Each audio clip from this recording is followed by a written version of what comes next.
In the summer of 1917, soldiers stationed near the Belgian city of Ypres noticed something strange drifting across the battlefield.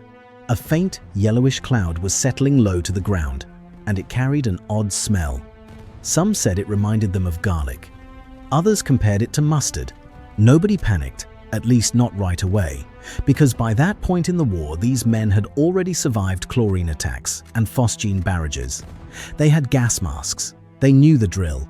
But within hours, something was very wrong. Soldiers who had been standing in that cloud started itching, then blistering. Their eyes swelled shut. Their skin erupted in chemical burns that soaked through their uniforms. And the masks they were wearing did absolutely nothing, because this gas was not attacking their lungs. It was attacking their entire bodies. Over 2,000 men were carried to dressing stations in the first wave alone. Dozens died within days, and hundreds more would follow in the weeks after. The weapon responsible had no official name yet. The soldiers in the trenches simply called it mustard gas, and it would go on to become the single most feared chemical weapon in the history of warfare. But this story does not start in 1917. It starts 2 years earlier with a man who believed poison was the future of war. Fritz Haber was born in Breslau, Prussia, in 1868, into a prosperous Jewish family. His mother died from complications of his birth, and the guilt of that stayed with his father for years. Fritz grew up ambitious, restless, and determined to prove himself in a country that did not make it easy for Jewish academics to advance. He converted to Christianity in 1897, partly out of conviction, partly because it was the only realistic path to a serious academic career in the German Empire at the time. He studied chemistry at multiple universities and eventually landed a position at the University of Karlsruhe, where he would make the discovery that changed the world. In 1909, Haber solved a problem that had stumped scientists for decades. He figured out how to pull nitrogen directly from the air and combine it with hydrogen to create ammonia, using high pressure and a catalyst. His colleague Carl Bosch scaled the process for industrial production, and together the Haber-Bosch process gave humanity something it had never had before: the ability to manufacture fertilizer on a massive scale. Before Haber, farming depended on natural sources of nitrogen, like bird droppings from South American islands and Chilean saltpeter. After Haber, crop yields climbed year after year, feeding populations that would otherwise have starved. Estimates today suggest that roughly a third of the global food supply depends on the process he invented. Nearly half the world's population eats food grown with synthetic fertilizer descended from his work. It is not an exaggeration to say that Fritz Haber's chemistry helped feed billions of people. He would later win the Nobel Prize in Chemistry for it in 1918. But by the time he accepted that award, his legacy had already split in two, because the same process that made ammonia for fertilizer could also produce nitrates for explosives. And the same man who made bread from thin air spent years figuring out the most efficient way to kill soldiers with gas. When World War I broke out in 1914, Haber threw himself into the German war effort with a patriotism that bordered on obsession. He saw an opportunity that no one else in the German military had fully grasped. The Western Front had ground to a halt. Millions of men were dug into trenches stretching hundreds of miles from the English Channel to Switzerland, and neither side could break through. Barbed wire, machine guns, and artillery had turned every advance into a slaughter. Haber believed chemistry could end the stalemate. He began experimenting with chlorine gas as a weapon, running tests at his Kaiser Wilhelm Institute in Berlin, and he personally lobbied German military leadership to let him deploy it on the battlefield. Most generals were skeptical. Some considered it dishonorable. Haber wore them down. He argued that death was death, regardless of how it was inflicted, and that a faster end to the war would save more lives than it cost. They finally agreed to let him try. On April 22, 1915, near the city of Ypres in Belgium, German soldiers opened the valves on nearly 6,000 cylinders buried along a 4-mile stretch of the front line. They had been waiting weeks for the right wind conditions. That evening, at around 5 in the afternoon, A light northeast breeze carried 168 tons of chlorine gas drifting toward the French and Algerian troops on the other side. The yellowish-green cloud rolled low across no man's land, heavier than air, sinking into trenches and shell holes. The soldiers in its path had never seen anything like it. They had no masks. They had no training for this. A British officer, watching from a distance, described a yellow wall moving slowly toward the line. The Algerian colonial troops hit first were completely unprepared. The gas burned their eyes, their throats, their lungs. Some choked to death where they stood. Others fled toward the Canadian trenches nearby, gasping and half-blind, stumbling through the mud. One Canadian soldier who survived later described it as the equivalent of drowning on dry land. Within minutes, a 5-mile gap had opened in the Allied line. Over 1,100 men were killed in that first attack. Another 7,000 were injured. The Germans advanced and took the position almost without firing a shot. Ironically, they had not expected the gas to work so well, and they were not prepared to exploit the breakthrough. The gap eventually closed. Haber was promoted to captain for this success. He went back to Berlin and celebrated. But not everyone was celebrating with him. Clara Immerwahr was Fritz Haber's wife. She was also a chemist and a trailblazer. In 1900, she had become the first woman in Germany to earn a doctorate in chemistry.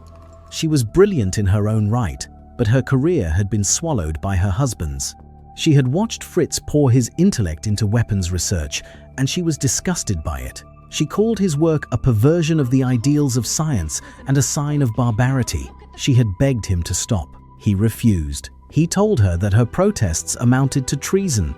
On the night of May 1st, 1915, just 10 days after the chlorine attack at Ypres, the Habers hosted a dinner party at their home in Berlin to celebrate Fritz's promotion. Sometime in the early hours of May 2nd, Clara walked into the garden. She took Fritz's army pistol and she shot herself in the chest. Their 12-year-old son, Hermann, heard the gunshot and ran outside. He found his mother dying in the garden. Fritz Haber left for the Eastern Front the next morning to oversee more gas attacks. He never publicly discussed Clara's death for the rest of his life. Hermann, decades later, would also take his own life. After the attack at Ypres, it took the Allies only months to develop their own chlorine weapons. The British launched their first gas attack at the Battle of Loos in September 1915, and it went badly. The wind shifted and blew a portion of the gas back into British trenches, causing over 2,000 casualties among their own men. That was the fundamental problem with chlorine. It depended entirely on the wind, and it was visible. You could see the cloud coming, and it could be countered. Within weeks of the first attack, crude gas masks began appearing on both sides of the line. Early versions were little more than cotton pads soaked in chemicals held against the face. But the technology improved fast. By 1916, proper respirators with charcoal filters were standard issue for every soldier on the Western Front. Gas masks became as essential as a rifle. You slept with one strapped to your chest. You ate your meals within arm's reach of one. Gas drills became a routine part of life in the trenches. And by 1917, chlorine was no longer the terror it had been. Both sides had adapted. But the arms race was not slowing down. The chemists were working around the clock, trying to build a weapon that the masks could not stop.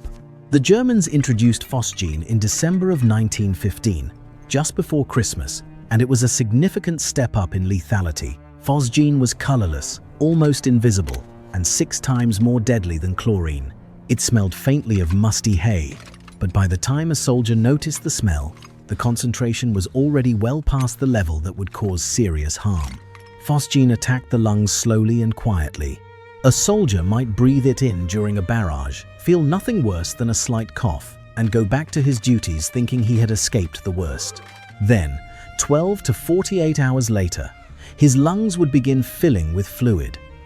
He would start gasping, struggling to breathe, and by that point, the damage was already fatal. There was no treatment. Phosgene became the war's deadliest chemical agent, responsible for the majority of gas fatalities on both sides. Over 80% of chemical weapons deaths in World War I are attributed to phosgene and related compounds.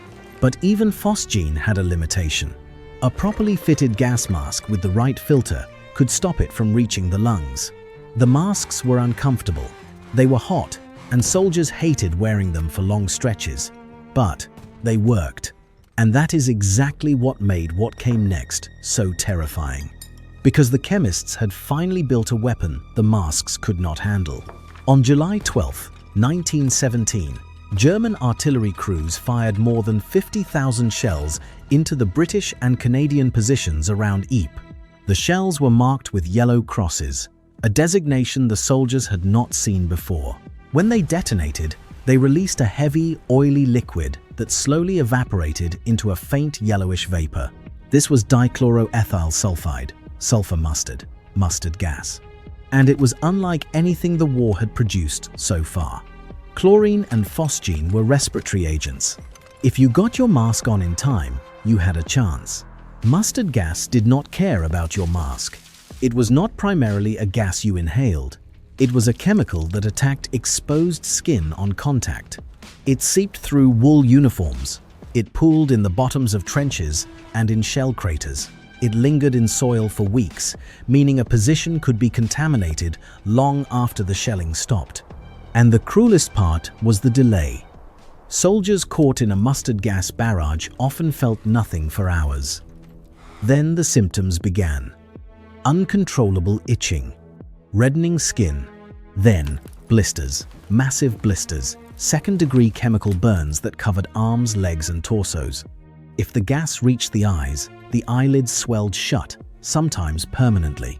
If it was inhaled, even in small amounts, it burned the lining of the throat and lungs.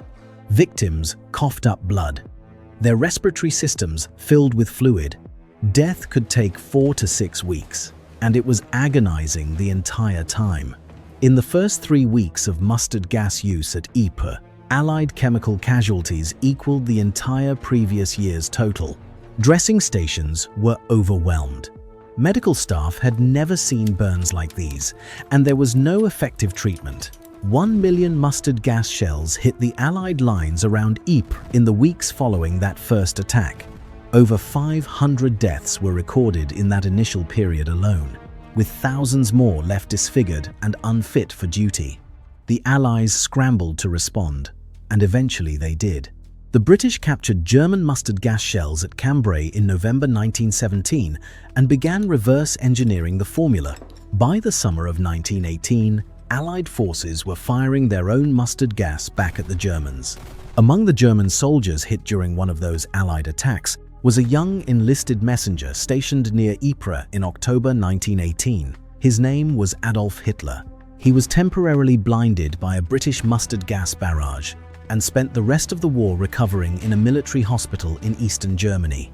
He later wrote about the experience, and historians have noted that his exposure to chemical weapons may have been one reason he chose not to use them on the battlefield during World War II, even though Germany had developed far more lethal nerve agents by then. He used them elsewhere, of course, but that is a different chapter of the story. By the time the armistice was signed on November 11, 1918, chemical weapons had caused an estimated 1.3 million casualties across all fronts. Between 90,000 and 100,000 of those were fatal. The British alone suffered over 180,000 chemical casualties, and roughly 120,000 of those were attributed to mustard gas. The weapon had not broken the stalemate. No gas attack during the entire war had led to a decisive strategic victory. But the suffering it caused was enormous, and the psychological damage was incalculable. Every army on Earth now issued gas masks as standard equipment. Every soldier carried one. The threat of gas had reshaped the basic kit of warfare itself. The revulsion was immediate. In 1925, the League of Nations adopted the Geneva Protocol, which banned the use of chemical and biological weapons in war. Dozens of nations signed it. But the treaty had a critical weakness. It did not ban the development, production, or stockpiling of chemical weapons. It only banned their use. And many of the countries that signed it added reservations, allowing them to retaliate in kind if attacked with chemical weapons first. So the stockpiles grew. Nations kept their gas programs running, kept their laboratories open, and kept producing mustard gas and its relatives by the ton. The ban had teeth on paper, but in practice, the world was simply holding its breath. That breath did not hold for long. Italy used mustard gas against Ethiopian troops in 1935 and 1936. Japan used it in China throughout the 1930s and 1940s. And during World War II, even though neither the Allies nor the Axis deployed chemical weapons on the European battlefield, both sides stockpiled massive quantities, ready to use them the moment the other side did first. Which brings us to Bari, Italy, on the night of December 2nd, 1943. The Allies had captured the port city of Bari in September, and it had become a critical supply hub for operations pushing north toward Rome. Ships were lined up in the harbor, sometimes 30 or more at a time, waiting to unload men and supplies. The port was working around the clock. Allied intelligence believed the German Luftwaffe in southern Italy was too weakened to mount a serious air attack on the city.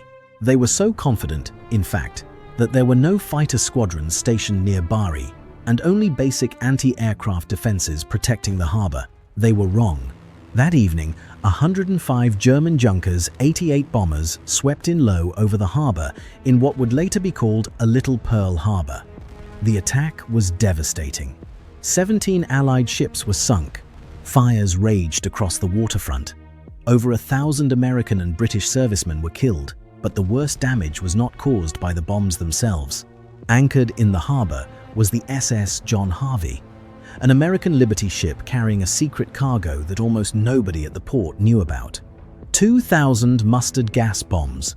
The United States military had shipped them to Italy as a precaution, a retaliatory stockpile to be used only if Hitler resorted to chemical warfare on the European front. The bombs were never supposed to be opened, let alone detonated. But when the Luftwaffe's bombs hit the John Harvey, the ship exploded, and its hidden cargo with it. A cloud of mustard gas vapor spread across the harbor and the surrounding city.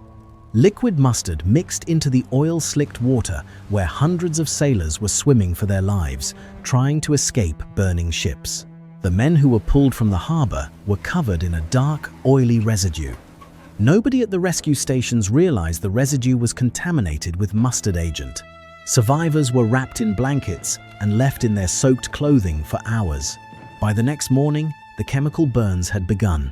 Hundreds of sailors and Italian civilians developed the same horrific blisters and respiratory damage that soldiers at Ypres had suffered 26 years earlier. The Allied military immediately classified the entire incident. For decades, the presence of mustard gas at Bari was officially denied by the United States and Great Britain. The press was told it was a conventional bombing. The sailors' medical records were sealed, but an army doctor named Stuart Alexander was deployed to investigate. He examined the survivors, performed autopsies on the dead, and documented everything. What he found was devastating, but also strangely interesting. The autopsies showed that mustard gas exposure had devastated the victims' bone marrow and lymph nodes. Their white blood cell counts had collapsed.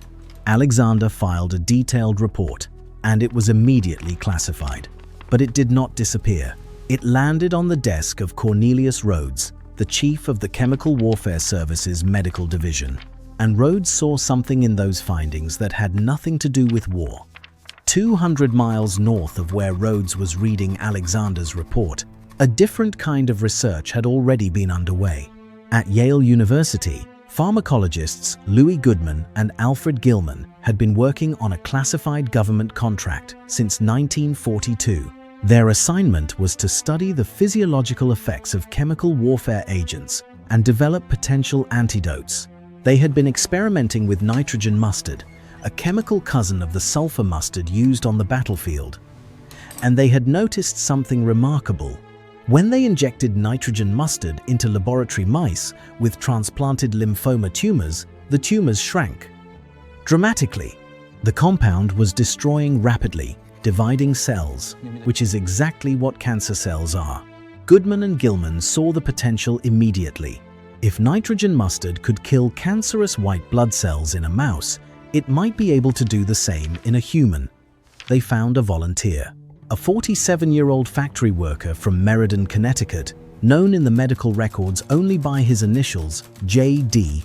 He had advanced lymphosarcoma, a cancer of the lymph nodes, and he was running out of time. His tumors were so large he could barely move his head. He could not swallow food. He could not fold his arms across his chest because the tumors in his armpits were too swollen. Radiation had failed. Surgery was not an option. His doctors considered his condition terminal. Goodman and Gilman presented the experimental treatment, and JD agreed. In December of 1942, he received intravenous injections of nitrogen mustard over the course of 10 days. Because the research was classified as a military secret, his medical records never mentioned nitrogen mustard by name. They referred to the compound only as Substance X. Within days, his tumors began to soften. Then they started to shrink.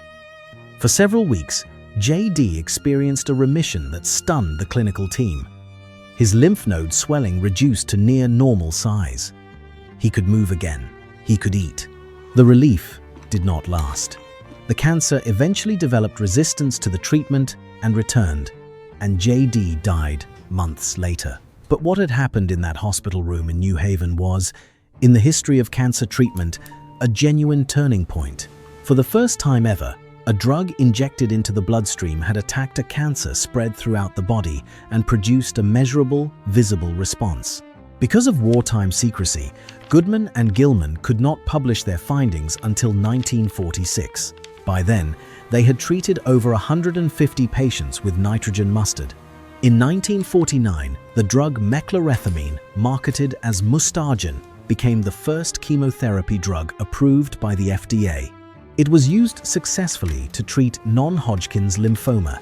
The Sloan Kettering Institute for Cancer Research was founded in 1945 specifically to pursue this line of research, funded by the chairman of General Motors and backed by the wartime scientists who had seen what mustard compounds could do. Researchers continued refining the chemistry. A British chemist named Alexander Haddow identified which chemical structures could be modified to make nitrogen mustard safer and more effective, and his work led to the development of chlorambucil, a drug still used today to treat chronic lymphocytic leukemia and non-Hodgkin lymphoma. The weapon that burned soldiers alive in the trenches of Ypres had become the starting point for modern cancer treatment. The international community continued trying to close the loopholes in the original Geneva Protocol. In 1993, the Chemical Weapons Convention was finally signed, and this time it went much further than its predecessor. It banned not only the use of chemical weapons, but also their development, production, and stockpiling. It created the Organization for the Prohibition of Chemical Weapons to oversee inspections and enforcement. Over 190 nations have ratified it, making it one of the most widely adopted arms control treaties in history. But enforcement remains painfully difficult. During the Iran-Iraq War in the 1980s, Saddam Hussein's military used mustard gas and other chemical agents against Iranian troops on a scale not seen since World War I. Iranian soldiers, many of them young conscripts, suffered the same blistering and respiratory destruction that British and Canadian troops had experienced at Ypres 60 years earlier. Then, in March of 1988, Iraqi forces turned those same weapons on their own citizens. In the Kurdish town of Halabja, chemical bombs killed an estimated 5,000 civilians in a single day, many of them women and children. Photographs from Halabja showed families frozen in the streets where they had collapsed. The Syrian government used chemical weapons against its own population during the civil war that began in 2011, with reports confirming the use of both mustard agent and nerve agents in multiple attacks. The gas that was supposed to have been buried by treaties and conventions keeps resurfacing, often against the people least equipped to protect themselves. Fritz Haber died in Switzerland in January 1934 at age 65. He had spent his final years fleeing the country he loved. The Nazi regime had begun purging Jewish scientists from German institutions, and Haber, despite converting to Christianity decades earlier, was Jewish by birth.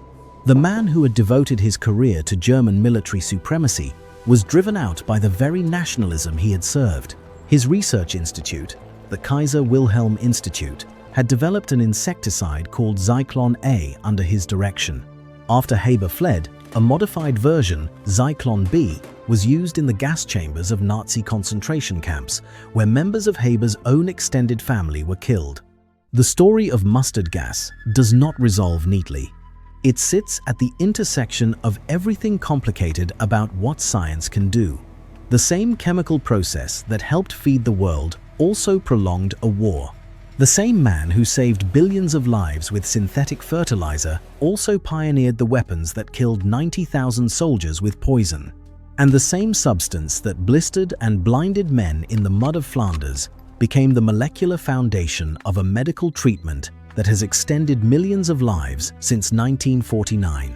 Today, every oncology department in the world uses drugs descended from the chemistry of mustard gas. And every international treaty banning weapons of mass destruction traces its roots back to the horror those weapons caused. The trenches are gone, the treaties are signed, but the gas masks soldiers carried through 2 world wars did not just protect them from a weapon. They became the symbol of a line that civilization agreed should never be crossed again, even if it keeps getting crossed anyway. If this story caught you off guard, subscribe and hit the like button so more people can find it. Drop a comment and tell us which part of mustard gas history surprised you the most.